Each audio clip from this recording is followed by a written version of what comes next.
16 जनवरी 2025 की सुबह करीब 2:30 बजे बॉलीवुड के मशहूर अभिनेता सैफ अली खान के बांद्रा मुंबई स्थित घर पर एक घातक हमला हुआ। यह घटना उनकी 11वें मंजिल के फ्लैट में घटी, जब एक अज्ञात व्यक्ति ने आगजनी सीढ़ी के माध्यम से उनके घर में घुसपैठ की। हमलावर की जो पहचान है वो हो चुकी है।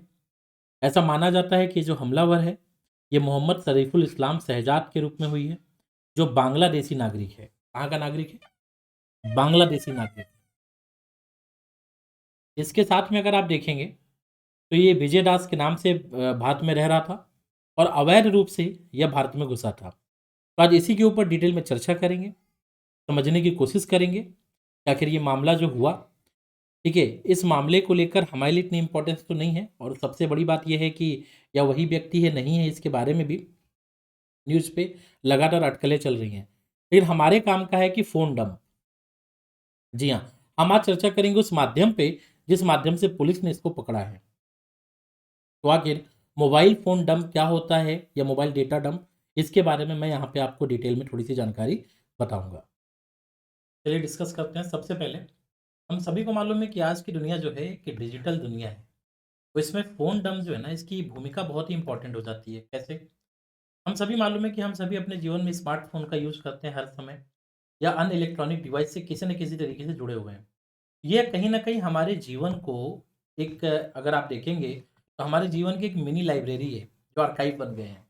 जहाँ पे हमारी पुरानी फ़ोटोज़ हैं, ठीक है? हमारे कॉल लॉग्स हैं कि हमने किससे बातें की हैं, ठीक है? ये सभी जानकारी यहाँ पे मौजूद रहती है। ये डिवाइस ढेर सारी जानकारी स्टोर करते हैं, और अगर कभी किसी घटना के समय पुलिस को अपराध की जाँच करनी हो, तो उसमें पुलिस के लिए बहुत ही मददगार साबित हो सकते हैं। तो आखिर ये जो डेटा डंप है, इसके ये है क्या? इसके बारे में चलिए डिटेल में समझते हैं। सबसे पहले फ़ोन डंप जो है, जिसे हम सेल फ़ोन डंप या मोबाइल फ़ोन डंप भी कहते हैं, ये एक ऐसी प्रक्रिया है जहाँ एक स्मार्टफ़ोन से उपलब्ध सभी डेटा को निकाला जाता है और उसकी जाँच की जाती है। इस डेटा में आपकी कॉल लॉग हो सकती है कि आपने किससे बात की है, टेक्स्ट मैसेज हो सकते हैं कि आपने मैसेज किसको भेजे हैं, रिसीव किए हैं, सेम ईमेल आपने किसको भेजे हैं, रिसीव किए हैं। ये बात केवल फ़ोटो और वीडियो तक सीमित नहीं है, बल्कि आपकी कॉल लॉग, आपके text message, email, photos, videos, आप में जो ऐप डाउनलोड हैं उनके डेटा, और आपने क्या-क्या अपने गूगल ब्राउज़र पे या अन्य ब्राउज़र पे क्या-क्या आपने ब्राउज़ किया है, उन सभी की डिटेल शामिल होती है। तो बेसिकली पुलिस ने क्या किया कि फ़ोन डंप विधि के द्वारा पुलिस ने ये जानकारी लेनी चाहिए कि उस समय जो बांद्रा, क्योंकि रात का समय था हम सभी को मालूम है, ठीक है?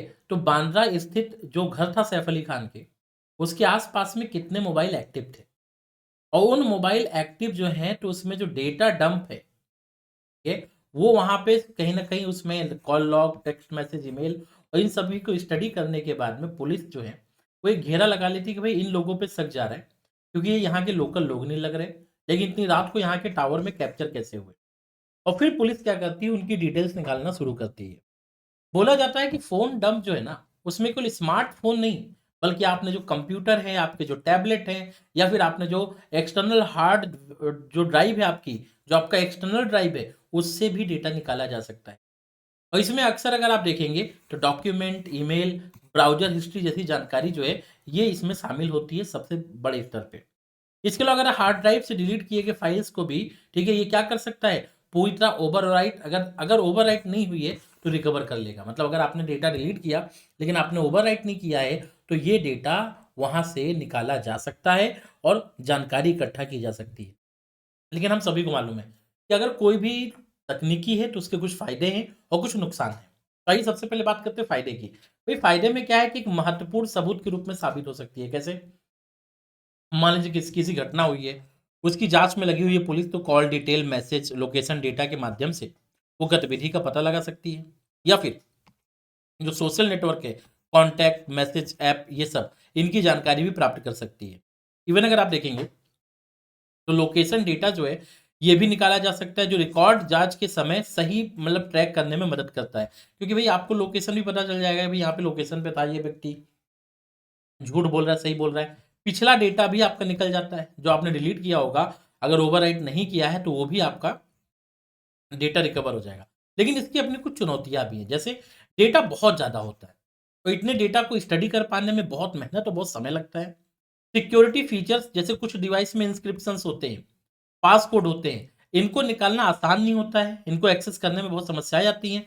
और एक रिमोट वाइप फैसिलिटी, जिसमें आप अगर अपने डिवाइस के पास नहीं हो, आप दूर से ही रिमोटली क्या कर सकते हो, अपने डिवाइस के जो डेटा है उनको आप डिलीट कर सकते हो। तो कुछ चुनौतियां हैं और ये इसके कुछ फायदे हैं। लेकिन जब पुलिस इसका प्रयोग करती है तो जाहिर सी बात है, पुलिस के पास भी डेटा होंगे, डेटा बहुत ज्यादा होंगे। इस आधार पे जो हमारी पुलिस है, वो डिजिटल एविडेंस मैनेजमेंट सिस्टम का प्रयोग करती है। इसमें जो फोन डंप से भारी मात्रा में डेटा जनरेट होता है ना, उन्हें संभालने और सही तरीके से जांच के लिए मजबूत प्रणाली होती है। इसमें क्या होता है, इसके फायदे हैं, जैसे डेटा की सुरक्षा प्रबंधन, यह निश्चित करता है कि डेटा सुरक्षित है, मतलब कोई रिमोटली वाइप ना कर पाए। यहाँ पे आप डेटा को सुरक्षित रख सकते हैं। इसके अलावा क्या कर सकते हैं कि आप अपने डेटा को अपनी टीम के बीच में, ठीक है, शेयर कर सकते हैं।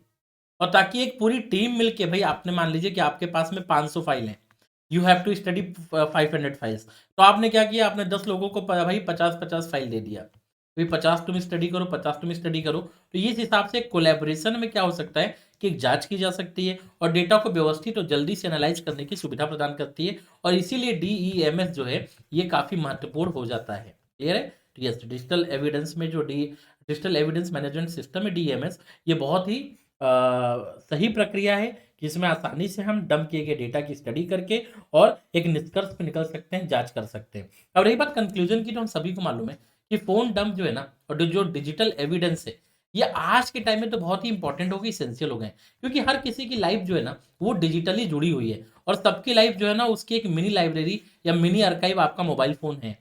तो इसका इंटीग्रेशन जो एआई और डीएमएस के साथ में अगर होता है, तो भविष्य में जस्टिस सिस्टम को बहुत हेल्प मिलेगा। मतलब अगर हम डीईएमएस में एआई का प्रयोग करते हैं, तो इससे बहुत ही बेनिफिट मिलेगा। और बेनिफिट क्या होगा कि आगे चल के जो जस्टिस सिस्टम है हमारा, उसमें हेल्प मिलेगी, ताकि हम बहुत जल्दी ही किसी को पकड़ सकें, ठीक है, किसी पे हम कार्रवाई कर सके। इस प्रकार के डेटा जो है, ठीक है, यहाँ पे पुलिस को जो है आगे चल के, या फिर न्यायालय को आगे चल के किसी निष्कर्ष पे पहुंचने में सहायता कर सकती है। तो आज के लिए बस इतना ही। Thank you so much. मेरा नाम दीपक कुमार सिंह है। अब मिलेंगे नेक्स्ट सेशन। Thank you.